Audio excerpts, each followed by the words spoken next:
So we've looked at the probability of A or B. Let's take a look now at the probability of A and B. So two events occurring. I've got an example here where A is the outcome getting ahead. So this means flipping a coin, probability of getting ahead. And B, the next event, is going to be rolling a number more than 4. So this is a standard 6-sided die. We're going to roll this thing and I want a number more than 4. These are what we call independent events. The two events A and B are independent because the result that I get by flipping this coin has absolutely no impact on the result that I would get when I roll the die. In other words, it doesn't matter whether I get a heads or a tails, the chance of me getting a number more than 4 is just the same. It has nothing to do with this. So if two events, A and B, are independent, then the probability of A and B, quite simply, is the probability of A times the probability of B. So we know that the probability of getting ahead if you flipped a coin is 1/2. And the probability of rolling a number more than 4, well, let's see, there are two numbers more than 4, 5 and 6. So two favorable outcomes out of the 6 on the die. So what's the probability of getting ahead and then picking up a die and rolling it and getting a number more than 4? 1 times 2 is 2. 2 times 6 is 12. Reduce that. You have a 1/6 probability of getting ahead and rolling a number more than 4. So if events A and B are independent, in other words, the result of this has no impact whatsoever on the result of event B, then you simply find these two probabilities and multiply them.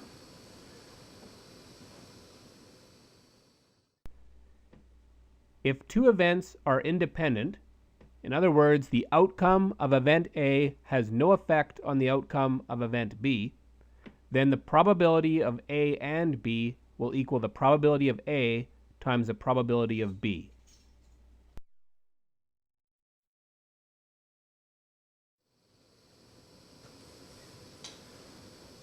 Let's consider this example because these two events are no longer independent. Here we have to find the probability of A and B again, but this time event A is I want to draw a heart. So I'm going to draw a heart, hopefully out of this stack of cards, and then I want to draw a spade out of the deck of cards. Well, if we think about this, let's consider first the probability of drawing a heart. The probability of getting a heart, there are 13 hearts in the deck of cards. So that would be 13 out of 52. Now we would look next at what's the probability of drawing a spade. Well, you would think, well, there's still 13 spades in the deck. The problem now is there's no longer 52 cards in the deck because I have already drawn a card out of the deck. So the total number of cards available to be drawn is now 51.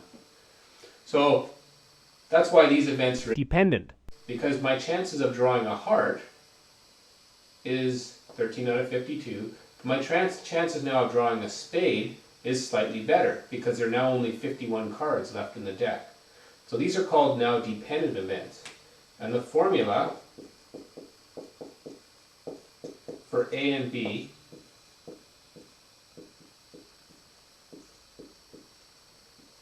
we can summarize with this notation.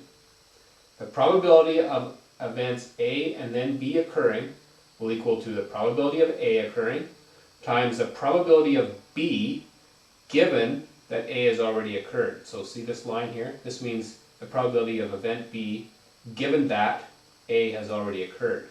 So that's what I had to do when I was setting this one up. I knew that the probability of A was 13 out of 52, but now to figure out the probability of B drawing a spade, it's not 13 out of 52 because I had to take into consideration that event A has already occurred. And since event A has already occurred, there are now only 51 cards left in the deck. So here's an important formula for the probability of A and B. It's just the probability of A times the probability of B occurring, taking into consideration that A has already occurred, and so sometimes this probability will be slightly different.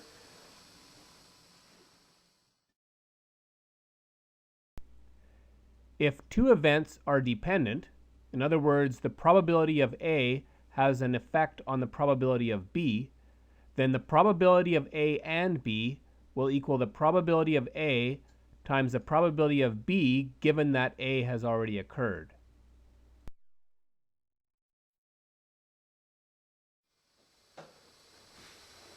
Got a bag here. The bag has 4 red balls in it and 3 blue balls.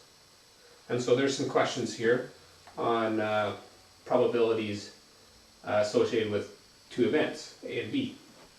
First question says, what's the probability of drawing a red ball first and then drawing a blue ball?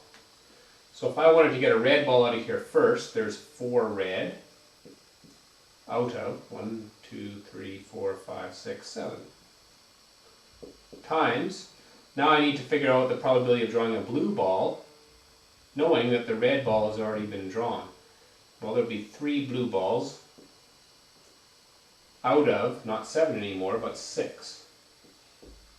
And so we would get 12 out of 42, which reduces to 2 sevenths when you divide numerator and denominator by 6. So the probability of drawing a red ball followed by a blue ball would be 2 sevenths in this example. Let's look at the second one, the probability of drawing 2 red balls. Well, we'd start with 4 to 7, and then we need another red ball. There will now only be 3 red balls left because we've picked one already, and 6 balls total left in the bag. So you see how we're figuring out the probability of B, the second red ball, given that the first one's already been drawn. And so this is also 12 out of 42, or 2 out of 7. This last one's a little bit tricky. The probability of drawing a red ball and a blue ball. You need to think about this.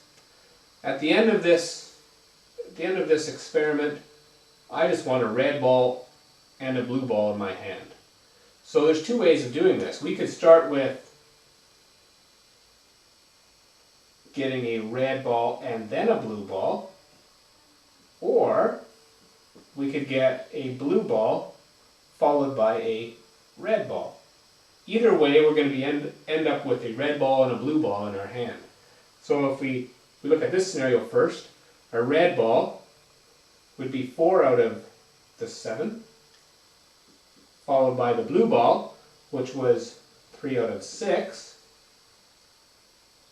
or, in other words, plus, remember the probability of A or B is A plus B, so now, or plus the probability of getting the blue ball first, which would be 3 out of 7, followed by the red ball, which would be 4 out of 6. And if we continue this, 4 sevenths times 3 sixths, well, we already know that's 2 sevenths, plus 12 out of 42, that also ends up being 2 sevenths.